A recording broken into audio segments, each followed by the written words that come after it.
আসসালামু আলাইকুম, তোমাদের সকলকে স্বাগতম। আজকে আমরা সাস্টের বায়োলজি এমসিকিউটা সলভ করব। তো সাস্টের যে বায়োলজি এমসিকিউ আসে বা ইঞ্জিনিয়ারিং যে এমসিকিউগুলো আছে বায়োলজিতে, তো এটা কিন্তু মেডিকেল এমসিকিউগুলো থেকে বেশ আলাদা। মেডিকেলে যে কোশ্চেনটা হয় সেটা তোমাকে মেনে ডাক্তার করার জন্য ওরকম মানবদেহ রিলেটেড বা কমন কোশ্চেন সেইগুলো আসে, কিন্তু ইঞ্জিনিয়ারিংগুলোতে তোমাকে মেনলি এক্সক্লুড করা হয়, যে ছাঁটাই করার জন্য মেনলি ইউজ করা হয়। আর এখানে মানবদেহ রিলেটেড বা ডক্টর হওয়ার ওই রকম কিন্তু এটা হবে না, এটা একটু ভিন্ন টাইপের হবে, একটু কঠিন হবে, এটাই স্বাভাবিক। কিন্তু সাস্ট সেই পর্যায়ে কিন্তু এমসিকিউগুলোকে নিয়ে গেছে, এবারটা কিন্তু ভালো একটু হার্ড হয়েছে। তো চলো আমরা এমসিকিউগুলো সলভ করি, দেখো কীরকম কোয়েশ্চেন আসে। তো ফার্স্টেই যেটা আসছে সেটা হচ্ছে ক্লোভার লিফ মডেল অনুযায়ী টিআরএনএ এর বাহু এবং লুপ সংখ্যা কত। তো এটা তো মোটামুটি ইজি, যে টিআরএনএ এর বাহু এবং লুপ সংখ্যা কয়টা। তাহলে আগে আমাদের জানতে হবে কি, টিআরএনএ এর স্ট্রাকচারটা জানতে হবে। তো আমরা সকলেই টি এর স্ট্রাকচারটা জানি, টি এর মতো কিছুটা দেখা যায়। চলো তোমাদের ডাইরেক্ট বই থেকেই দেখাই। এই দেখো, এটাই হচ্ছে কি আমাদের টিআরএনএ এর যে চিত্রটা। তো এইখানে দেখো কয়টা লুপ, একটা লুপ, দুইটা লুপ, তিনটা লুপ, চারটা লুপ বা ফাঁস যেটা আছে। তাহলে চারটা কি আছে, লুপ বা ফাঁস আছে। তাহলে বাহু কয়টা, তাহলে দেখো এটা একটা বাহু, এটা একটা বাহু, এটা একটা বাহু, এটা একটা বাহু, এটা একটা বাহু। কয়টা বাহু, পাঁচটা বাহু। কয়টা বাহু, পাঁচটা বাহু, পাঁচটা বাহু। এটা এখানে লেখাও আছে যে টিআরএনএতে কয়টা থাকে, টিআরএনএতে পাঁচটা বাহু এবং চারটা ফাঁস থাকে, যেখানে লেখা চারটা বাহু এবং পাঁচটা বাহু এবং চারটা ফাঁস থাকে। তো এটা তুমি চিত্র মনে রাখলে হয়ে গেত, বা যারা ভালো মতো বইটা পড়ছো তারা কিন্তু ইজিলি পেরে যাবা। তাহলে কত হবে, পাঁচটা বাহু এবং চারটা লুপ, এটা হলো আমার অ্যান্সার। এরপরে দেখো প্রোপায়নিক অ্যাসিডের রেসপারেটরি কোশেন্ট কত। তো এইটা কিন্তু তোমাকে একটু ম্যাথ করতে হবে। তো আমরা জানি যে রেসপারেটরি কোশেন্ট আর কিউ, এটা পরিমাপ করি আমরা কিভাবে, যে শ্বসনে যতগুলো আমার কার্বন ডাইঅক্সাইড উৎপাদিত হয়েছে সেইটা, এবং নিচে যতগুলো আমার কি অক্সিজেন ইউজ করা হয়েছে সেইটা, এই দুইটাকে আমরা যদি ভাগ করি তাহলে আমরা রেসপারেটরি কোশেন্ট পেয়ে যাব। তাহলে চলো আমরা ম্যাথটা করি। দেখো কি বলছে, এটা প্রোপায়নিক অ্যাসিড মানে কি কার্বন তিনটা, CH3 CH2 COOH। আমি কি করব, এটাকে অক্সিজেন দিয়ে শ্বসনে ইউজ করব। তাহলে আমার কি উৎপন্ন হয়, শ্বসনে যা উৎপন্ন হয় কার্বন ডাইঅক্সাইড এবং পানি উৎপন্ন হবে। তাহলে চলো আমরা এখন মোল সংখ্যা মিলাই। দেখো কার্বন কয়টা আছে, একটা, দুইটা, তিনটা। তাহলে কয় কার্বন, তিন কার্বন। ঠিক আছে, কয় কার্বন, তিন কার্বন। হাইড্রোজেন কয়টা সেটা দেখি আমরা। দেখো কয়টা আছে, একটা, দুইটা, তিনটা, চারটা, পাঁচটা, ছয়টা। কয়টা, ছয়টা। তাহলে এখানে কত দিতে হবে, তিন দিতে হবে। তাহলে হয়ে গেল কার্বন হাইড্রোজেন শেষ। এবার অক্সিজেন মিলাতে হবে। দেখো অক্সিজেন কয়টা আছে, এখানে এখানে আছে তিনটা। এরপর এখানে আছে কয়টা, দেখো তিন দুগুণে ছয়টা, ছয়টা তিনটা কয়টা, নয়টা। তাহলে আমার নয়টা লাগবে।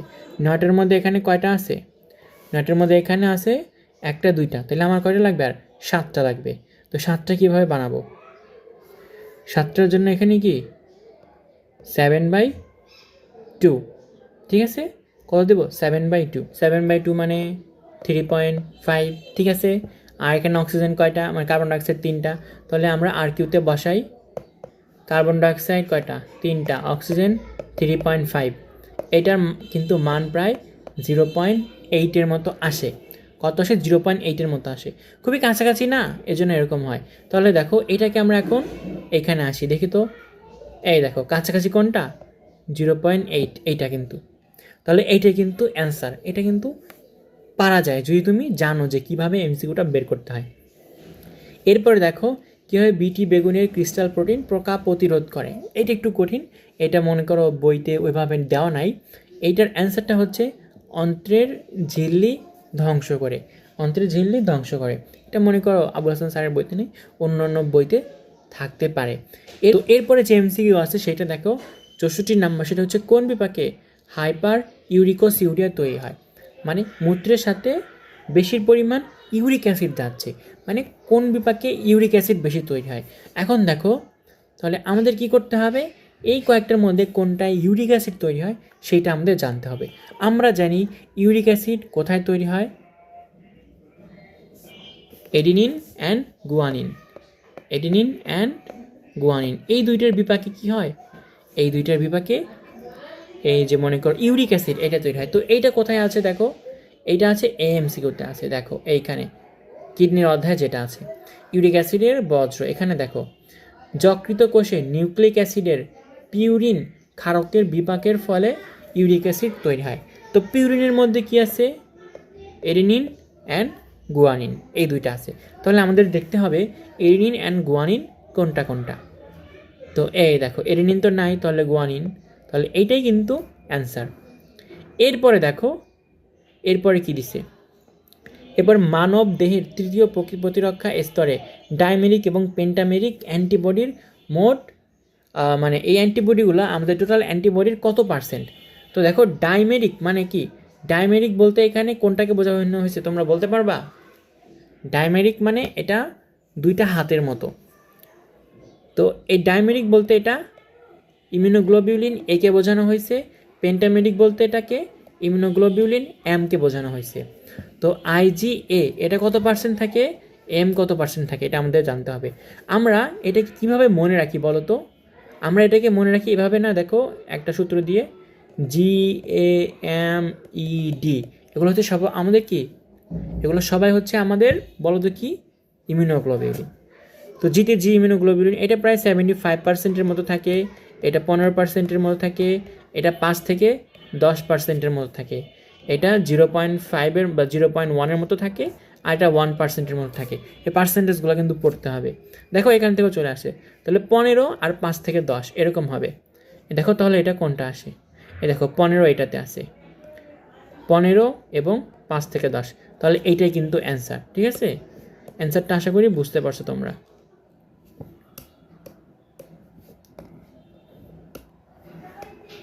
ঠিক আছে, এটা একটু বুঝে নেবা। তাহলে এইসব জিনিসও কিন্তু পরীক্ষার মধ্যে চলে আসে। এরপর দেখো রোগমুক্ত চারা গাছ কোন বা চারা কোন প্রক্রিয়ায় উৎপাদন করা যায়। তো এটা হচ্ছে মেরিস্টেম কালচার। কোনটা, এটা হচ্ছে মেরিস্টেম কালচার। তাহলে এটা কোথায় আছে দেখো, আমরা আমাদের কালচারের অধ্যায়ে চলে যাই। এই দেখো meristem culture, meristem culture tissue culture পদ্ধতির আরেকটা বিশেষ রূপ। উদ্ভিদের শীর্ষমুকুলের অগ্রভাগের টিস্যুকে মেরিস্টেম বলে।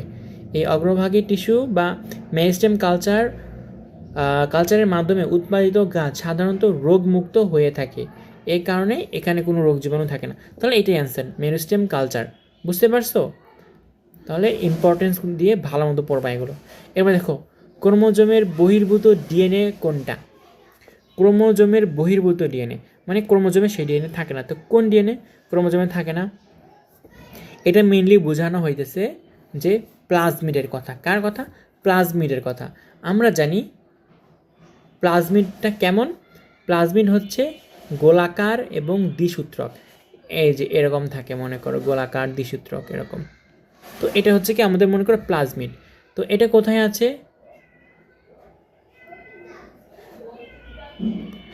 এটা আছে মনে করো কোথায় দেখি, এটা হয়তো আমি আনি নাই, বাট এটাও কিন্তু কি বইতে দেওয়া আছে। কোথায় আছে এটা প্লাজমিডের, ধর আমি এটা নিয়েই আসি।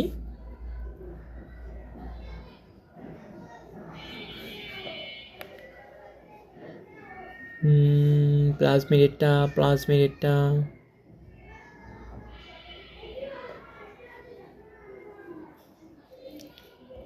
তো হিয়ার ইজ ইট, ঘোরায় নেই, এই দেখো প্লাজমিডেরটা।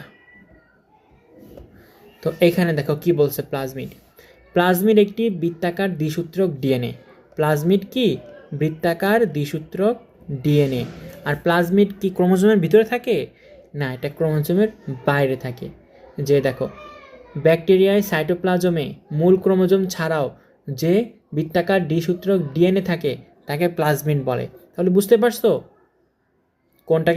কোনটার কথা বলা হয়েছে, যে মেইন যে ক্রোমোজোম ওইটা ছাড়াও যে ডিএনএ থাকে সেটা হচ্ছে কি প্লাজমিড। এখানে প্লাজমিডের কথা বলছে, তাহলে অ্যান্সার কোনটা হবে, এটা ডি নাম্বার হবে অ্যান্সার। এরপরটা দেখো টেইকোইক অ্যাসিড কোথায় থাকে। টেইকোইক অ্যাসিড এটা হচ্ছে কার একটা বৈশিষ্ট্য, এটা হচ্ছে ব্যাকটেরিয়ার বৈশিষ্ট্য। কার বৈশিষ্ট্য? ব্যাকটেরিয়ার বৈশিষ্ট্য। তাহলে দেখো এখানে ব্যাকটেরিয়া কোনটা, দেখো অ্যামিবা, এটা তো অ্যামিবা, এটা হবে না। হাইড্রা ভালগারিস এটাও না। তারপর ড্রসোফিলা এটা তো মাছি, এইটাও না। তাহলে এইখানে তুমি যদি নাও জানো তাহলে দেখো এইটা হচ্ছে কি ব্যাকটেরিয়া। তুমি অ্যামিবাকে তো চেনো, অ্যামিবা তো আর ব্যাকটেরিয়া না। তারপর হাইড্রা ভালগারিস তো একটা প্রাণী, এটাও তো ব্যাকটেরিয়া না। ড্রসোফিলাও তো ব্যাকটেরিয়া না। তাহলে ব্যাকটেরিয়া যেটা জানো না সেটাই ব্যাকটেরিয়া। দেখো প্লাজমোডিয়াম অরিগোনোসা এটাই হচ্ছে আমার কি ব্যাকটেরিয়া। তাহলে এইটাই কি থাকে? টেইকোইক অ্যাসিড থাকে। তো এটাও কিন্তু মনে করো বইতে দেওয়া আছে, ওরকম ডাইরেক্ট বলা নাই, বাট দেখো এই যে ব্যাকটেরিয়ার যে গঠন এইখানে কিন্তু লেখা আছে যে টেইকোইক অ্যাসিড। দেখছো মোরামিক অ্যাসিডও থাকে, টেইকোইক অ্যাসিডও থাকে। এরা সবাই কি ব্যাকটেরিয়ার গঠন। এরপরে যে এমসিকিউটা আসে সেটা হচ্ছে বায়োলজিক্যাল নাইফ বলতে কি বুঝো? বায়োলজিক্যাল নাইফ মানে যে জিনিসটা কাটতে সাহায্য করে। আমরা জানি বিভিন্ন রকমের এনজাইম কি করে? কাটতে সাহায্য করে। আর এনজাইমগুলো কি দ্বারা তৈরি হয়? এনজাইমগুলো প্রোটিন দ্বারা তৈরি হয়। এটা কিন্তু ইজি ছিল, এটাও পারার একদম উচিত। এরপর দেখো, এরপর হচ্ছে ক্রোমোজোমে নিউক্লিক অ্যাসিড এবং প্রোটিনের অনুপাত কত? তো আমরা পড়ছিলাম কি মনে করো নিউক্লিক অ্যাসিড এবং প্রোটিনের পরিমাণ কত পড়ছিলাম আমরা বলতে পারবা? আমরা পড়ছিলাম একটা হচ্ছে 45%, একটা হচ্ছে 55%। যেটা নিউক্লিক অ্যাসিড এটা ছিল 55, আর যেটা প্রোটিন এটা ছিল 45%। ঠিক আছে? তো দেখো আমরা এখানে চলে আসি।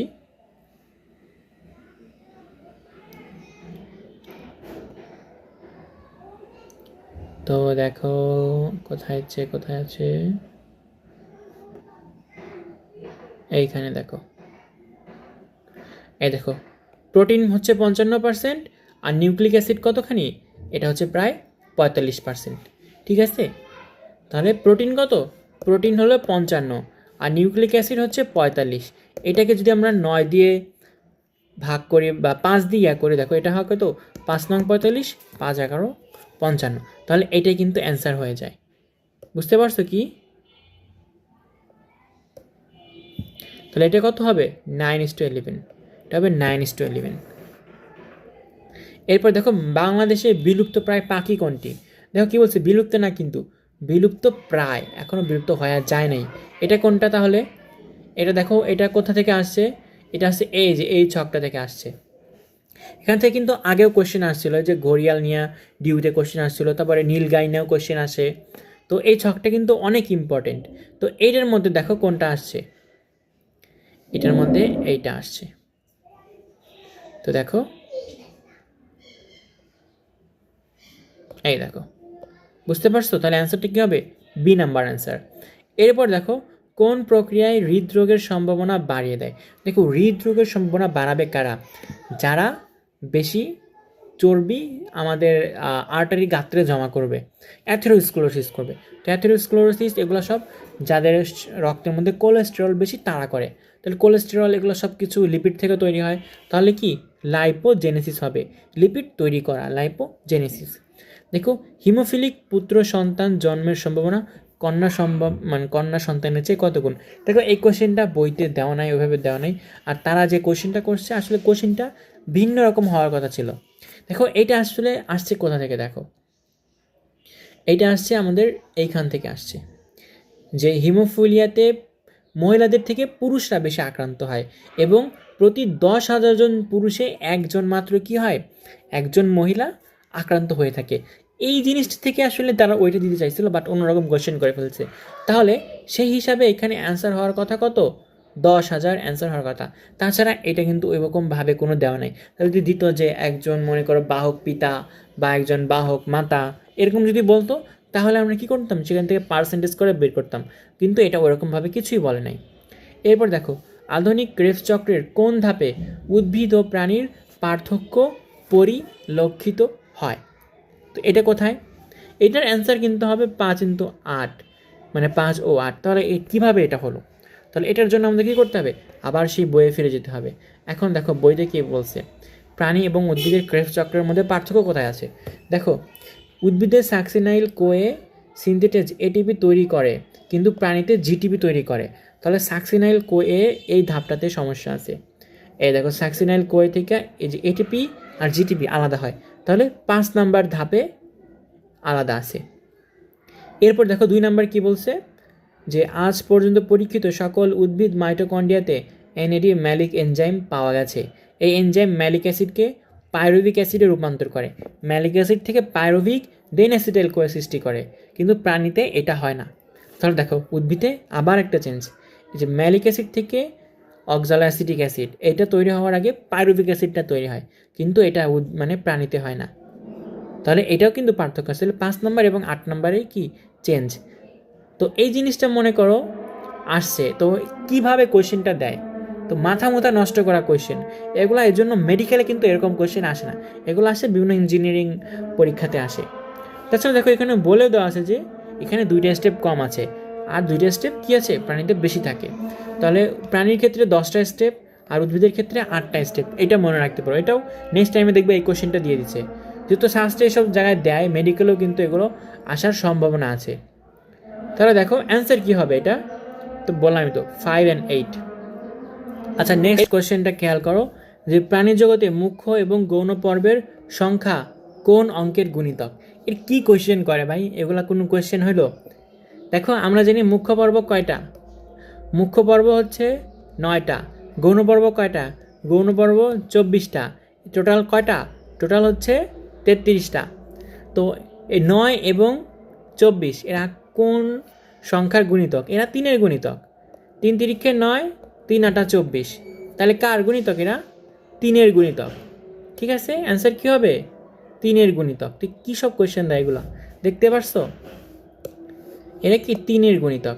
তাহলে এইটা পারতে হলে তোমার কি করতে হবে? অবশ্যই বইয়ে পড়তে হবে আগে, বই থেকে তোমার ধারণা থাকতে হবে যে দেখো হিকম্যানের রচিত যে বই সেখানে 33টা পর্বের কথা উল্লেখ করলেও প্রধান বা মেজর হচ্ছে 9টা, এবং বাকিগুলো কি, বাকি যে 24টা থাকে এরা হচ্ছে কি গৌণ বা মাইনর। তো এইসব কোয়েশ্চেনও দিয়ে দেয় এই মনে করো সাস্টে। বাট মেডিকেল যদি হতো, মেডিকেলে যেত যে প্রাণী জগতে মনে কর মেজর পর্ব কয়টা, এটা দিলে দিতে পারতো, অথবা হিকম্যানের রচিত বইয়ের নাম কি, এটা মেডিকেলে দিলে দিতে পারতো। তো মেডিকেলে এইসব গুণিতক টুণিতক এসব কিন্তু কখনো দিবে না। এরপরে দেখো, এরপরেটা অনেক ইজি, যে কোষের জেনেটিক্যালি মৃত্যুকে কি বলে? এটা হচ্ছে অ্যাপোপ্টোসিস। আর যেটা মনে করো পুষ্টির অভাবে মৃত্যু বা কোনো ক্ষতির কারণে মৃত্যু, সেটা হচ্ছে কি নেক্রোসিস। তাহলে এখানে অ্যান্সার কোনটা? এখানে অ্যান্সার হচ্ছে অ্যাপোপ্টোসিস। এরপর দেখো, রুই মাছের ফুলকা ছিদ্রে খাদ্য প্রবেশে বাধা দিয়ে ছাঁকনি হিসাবে কোনটা কাজ করে?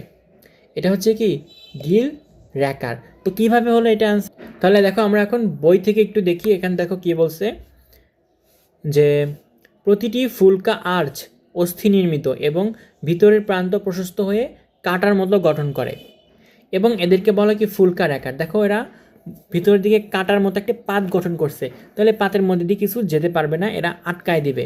তাহলে দেখো এরা কি করে, এরা খাদ্য বস্তুকে গলবিল থেকে ফুলকায় প্রবেশে বাধা দান করে। এটা ডাইরেক্ট কিন্তু দেওয়া আছে, এটা দেখো দাগানো লাইনও কিন্তু এগুলো। তো দাগানো লাইন কেন পড়তে বলি, এটা কিন্তু ইম্পর্টেন্ট জিনিস। এরা মেডিকেল হোক যেখানে হোক, দাগানো লাইন থেকে এমসিকিউ আসবেই আসবে। তাহলে অ্যান্সার কি? অ্যান্সার হচ্ছে গিল র্যাকার। এরপর দেখো, কি পরিমাণ সৌরশক্তি সালোক সংশ্লেষণে ব্যবহার করা হয়? এটা মনে করো বইতে ওইরকমভাবে দেওয়া নাই, বাট এটার অ্যান্সার হচ্ছে 0.01%। এরপরে বাণিজ্যিকভাবে আলফা অ্যামাইলেজ উৎপাদনে ব্যবহার করা হয় কোনটা? এটা মনে করো এই আমাদের যে বইগুলো আছে গতানুগতিক বই, এসব বইতে দেওয়া নাই, এটা বাইরের বই থেকে দিছে। এটার অ্যান্সার হচ্ছে ডি নাম্বার, মনে করো ব্যাসিলাস লাইকেনিফর্মিস। ঠিক আছে, এরপরটা এটা অনেক ইজি আসছে, এটা হচ্ছে কি আরএনএর অধিক্য কোথায়? আরএনএ কোথায় দেখা যায়? আরএনএ বেশি দেখা যায় কোথায়? আরএনএ বেশি দেখা যায় রাইবোজোমে। কোথায় দেখা যায়? রাইবোজোমে দেখা যায় আরএনএ। আরএনএর উপাদানই তো আছে, যে মনে করো প্রোটিন হচ্ছে কত পার্সেন্ট? প্রোটিন হচ্ছে মনে করো 50%, আর 50% হচ্ছে আরএনএ। তাহলে কোথায় বেশি দেখা যায়? আরএনএতে বেশি দেখা যায় রাইবোজোমে। তাহলে এই হচ্ছে কি দেখো, এই হচ্ছে সাস্টের বায়োলজি কিন্তু অত সহজও না, এরকমভাবে উল্টাপাল্টা কঠিন করে দিতে পারে। আশা করি মেডিকেলে এইসব কোয়েশ্চেন দিবে না, কারণ এগুলো যারা ডক্টর হতে চায়, যারা ক্লিনিক্যালি মানে এফিসিয়েন্ট হতে চায়, তাদের তো এইসব কোয়েশ্চেন দেওয়া লাভ নেই। এগুলো দিবি কাদের? যারা মনে করে এরকম একদম কমন ইজিগুলো পারবে, এবং বিভিন্ন যে গণিতের যে বিভিন্ন আর কি ভাগে ভাগ করে যে ম্যাথগুলো আসে ওগুলো যারা পারবে তাদেরকে ইঞ্জিনিয়ারিংয়ে নেওয়া হয়। তো এভাবে কিন্তু কোয়েশ্চেনগুলো মেডিকেল একরকম হয়, ইঞ্জিনিয়ারিংয়ের যে ইউনিভার্সিটিগুলো আছে সেখানে আরেক রকম হয়। কিন্তু তুই মেডিকেলটা ভালো মতো পড়ো, এই দেখো আমি যে কোয়েশ্চেনগুলো বললাম এখানে প্রায় যে কয়টা কোয়েশ্চেন আছে 61 থেকে 80, প্রায় 20টা কোয়েশ্চেন। এই 20টা কোয়েশ্চেনের মধ্যে 14-15টা কিন্তু দাগানো লাইন থেকে চলে আসছে ডাইরেক্ট। সো আজ এ পর্যন্তই, আশা করি বুঝতে পারছো। নেক্সট আবার অন্য এক ভিডিওতে আবার তোমাদের সাথে দেখা হবে। ততদিন ভালো থেকো, আর যার যা কোয়েশ্চেন আছে কমেন্ট বক্সে কোয়েশ্চেন করো। আসসালামু আলাইকুম।